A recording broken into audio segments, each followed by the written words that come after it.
Hi, I'm Jane Frankland, and I'm a cybersecurity evangelist. A cybersecurity evangelist is someone who talks about cybersecurity to a variety of different audiences. So the work that I do is really about getting the message out to the world. So I do a variety of things, and I am an author, so I do a lot of writing. I'll write for publications. I write my own books, obviously, because I'm an author, and I do a lot of speaking. So I will speak at events all over the world. The other thing that I do is I act as an activist or a campaigner, so really working as a voice for the voiceless. The work that I do for women is a great example of that. So I wrote a book about women. It's called Insecurity, Why Failure to Attract and Retain Women is Making Us Less Safe. And so what I do is really take the voices of women and use them to help us to improve in the industry. So when those women are facing issues, when they're facing challenges and things like that, I will bring those stories and those challenges to light, because otherwise, if nobody knows, then we can't improve the situation. So I will write about those and I will talk about those. I'll talk about them on podcasts, I'll do interviews, and I will go out and I'll speak on stage sometimes about those. My mum and dad always said, follow your heart, follow your passion. And my passion was in art and design. I had a very successful career as a designer. I was a nominated Young British Designer, because I'm from Britain. After my degree, I fell pregnant with my first child. I've got 3 children. And that kind of changed everything. So whilst I was selling work around the world in New York and LA and Japan, I actually wasn't making a lot of money. So the money wasn't stable. I needed to retrain. And somebody said, look, you've got a good brain. You know, it's time to go and get a proper job.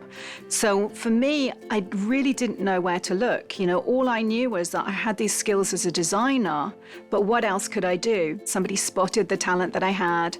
They brought me into a sales environment, which was so alien to me because I'm an artist, I'm an introvert by nature. And the last thing that I kind of envisaged myself doing was selling. And I fell in love with someone. So I was a single parent, I fell in love with someone, and he was working in technology. And he said to me, do you want to come and start a business? And that's how I ended up getting into technology and building a very successful cybersecurity company. In 1997, when I started my business, my information security consultancy, the internet was new, mobile phones were new, email was fairly new. So it was evolving. And so what I really had to do at that point in time was pick up a book, as well as speaking to consultants, as well as going to security events and hanging out with a community of cybersecurity practitioners. That was really how I learned, and how a lot of people learned back in the day.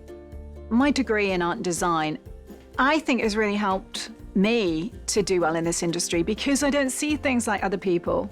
And so therefore, if we are all seeing the same thing, if we're all thinking the same way, because we come from the same types of industries or we have the same experience, then are we actually able to innovate? Are we able to think better?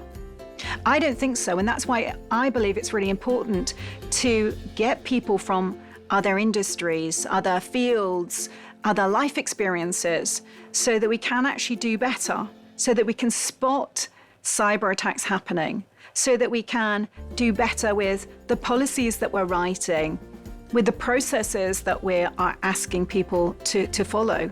We need that diversity of thinking, of experience, in order for us to be not so blindsided.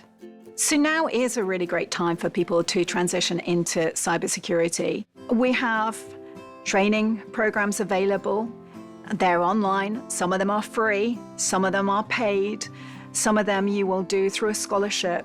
There's just so much available to anybody who wants to upskill and come into this incredible industry. I know people that have come in from hairdressing, from being a florist, from being a beautician, from being a teacher, from being in HR.